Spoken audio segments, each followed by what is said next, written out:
রাজার রাজ্যে সবাই গোলাম করতেই হবে, রাজার সুনাম না হয় তোমার কল্লা যাবে, ভীষণ কঠিন শাস্তি হবে। এ কেমন রাজ্য বলো, কে খারাপ কে বা ভালো, ভালো মানুষ অন্ধকারে, খারাপ মানুষ আলোর দ্বারে। এ কোথায় যাচ্ছে ভেসে, শেষে এসে অবশেষে কি যে খেলা কি হয়ে যায়, কে বা জানে কে বা না জানে। আসসালামু আলাইকুম দর্শক, সবাই কেমন আছেন? আশা করছি ভালো আছেন। আজকের এই গানটা গাওয়ার উদ্দেশ্য একটাই, এই যে রাজার রাজ্যে সবাই গোলাম, শুধু কি রাজার রাজ্যেই সবাই গোলাম হয়ে থাকে তা কিন্তু না, রানীর রাজ্যেও সবাই গোলাম থাকে। এই যে যেমন ধরেন তিশা কিন্তু বাপ্পির পরিবারের সাথে বিয়ের সময় থেকে একেবারে বাপ্পির পরিবারটাকে কবজা করে রেখেছে। অর্থাৎ তিশার হুকুমে কিন্তু বাপ্পির পরিবারের সব কিছু চলে, ওঠা বসা, খাওয়া দোয়া, হেলা হুলা সব কিছু।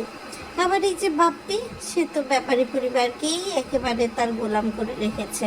বড় জামাই বাপ্পি বলতেই যেমন কোহিনূর বেগম, তেমন কিন্তু করিম ব্যাপারী, দুইজনই একেবারে গদ। এরপরে দর্শক দেখেন, এই সব গোলামি কিন্তু সাবিনার বাড়িতে আরিফেরই করতে হয়। কেন, সাবিনা তো আরিফকে নিয়ে ঘর বেঁধেছে, তাই না? আর মিমের বাড়িতে এগুলো কিন্তু করতে হয় বাবু। আর মিমের এই রাজ্যের এই গোলামি কিন্তু সবসময় যে মিম বাবু নিজেরাই করে তা না, অনেক সময় বাবুর বড় ভাবি, বাবুর বোন এরা এসেও কিন্তু হেল্প আউট করে দেয়। তো যাই হোক দর্শক, এখন শুরু করি মূল কথায়, যে আজকের ভিডিওটা নিয়ে এসেছিলাম আপনাদের সাথে অন্যরকম কিছু শেয়ার করার জন্য। তো বাবু, মিম, আরিফ, সাবিনা আর তিশা বাপ্পির কথা তো গেল। আর এই যে আমাদের তানজিলা সবাইকে একদম তার মুঠির মধ্যে রেখেছে, এটা কিন্তু আসলে একদিনে সম্ভব হয়নি। তানজিলার বহু দিনের প্রচেষ্টায় কিন্তু সে সফল হয়েছে।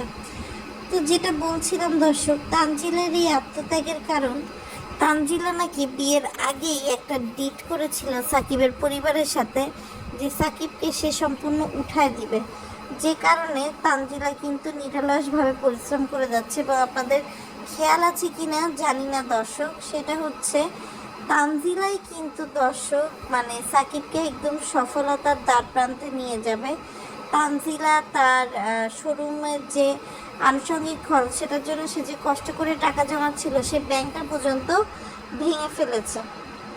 আর মিমের অবস্থা দেখেন, মিম যে এসছে গ্রামে, এখন সে ঢাকা শহরে আর ফেরত যেতে চাচ্ছে না। মানে যেভাবে তার মা কোহিনূর বেগমের অন্ন ধ্বংস করা যায় সেভাবেই করার চেষ্টা করছে। মাঝে মাঝে আবার খুকির তার প্রতি প্রেম উতলায় যাচ্ছে। আর এইসব প্রেমে আপ্লুত হয়ে মিমের প্রশংসায় তো, খুকির প্রশংসায় মিম, সাবিনা সবাই ভাসছে।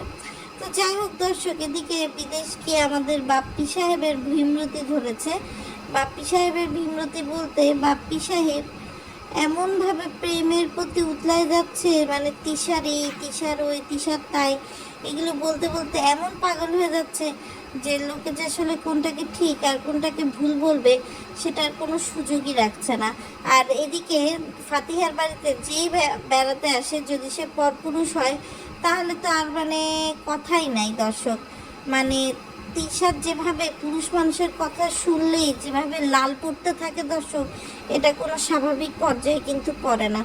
তো যাই হোক দর্শক দেখেন, তানজিলা কষ্ট সৃষ্ট করে টাকাটা জমায়ে দোকানটা দিচ্ছে। এরপরে যখন হচ্ছে দর্শক মনে হবে যে না, এই দোকান দিয়ে কিছু হবে না, যখন সে মনে করবে সে অন্যভাবে টাকা কামাতে যাচ্ছে, তখন কিন্তু সে সেভাবেই টাকা কামাতে পারবে।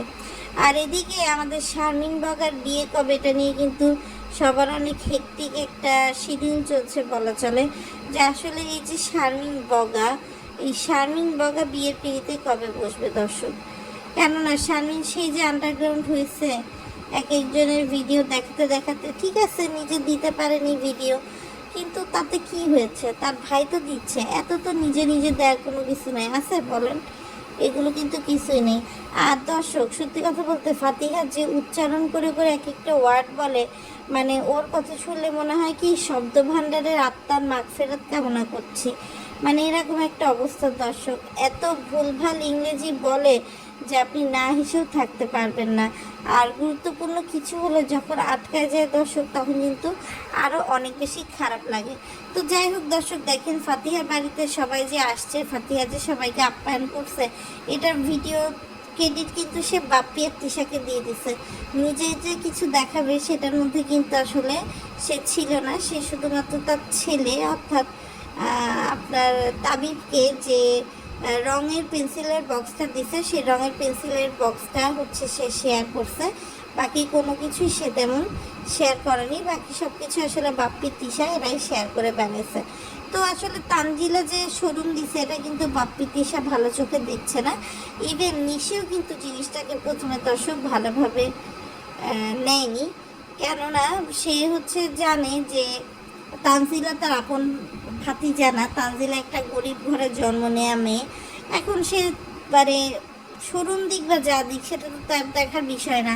এদিকে মালয়েশিয়ায় কিন্তু আমাদের নিশি ব্যবসা শুরু করে দিছে, মালপত্র বেচাবেচির ব্যবসা, এবং কতটুকু কি সফল হয় সেটা এখন আসলে সময়ের দেখার ব্যবধান। আর দর্শক আরেকটা কথা যেটা আসলে বলতে চাই, সেটা হচ্ছে মানে কোহিনূর বেগমের যে এখন বয়স হয়েছে, এখন যে একটু বাজার সদাই করে খেতে দিতে হয়, এই জিনিসটা, এই সামান্য কমন সেন্সটা আমাদের মিমের মধ্যে কাজ করে না। অথচ একই কমন সেন্স দর্শক সুন্দরভাবে কাজ করে কার মাথায় বলেন তো? এই একই কমন সেন্স সুন্দরভাবে কাজ করে হচ্ছে দর্শক তানজিলার মাথায়। তানজিলা কিন্তু এখন তার মানে সাকিবকে নিয়ে খুব যে বেশি একটা যায় বাপের বাড়ি তা না, সে নিজের মতো নিজের রাজ্য করে নিছে। কেন সে জানে নিজের রাজ্যেই কিন্তু দুনিয়ার শান্তি দর্শক। কেননা দিন শেষে নিজের রাজ্যে ঘুরে ঘরে একটু ঘুমানোও কিন্তু শান্তির দর্শক। তো আজকে ভিডিওটা দর্শক আপনারা ধৈর্য ধরে দেখেছেন, এটার জন্য অনেক ধন্যবাদ। আপনাদের যদি কোনো কোয়েরি থাকে কোয়েরিটা করে জানিয়ে দিতে পারেন, আমরা উত্তর দেওয়ার চেষ্টা করব।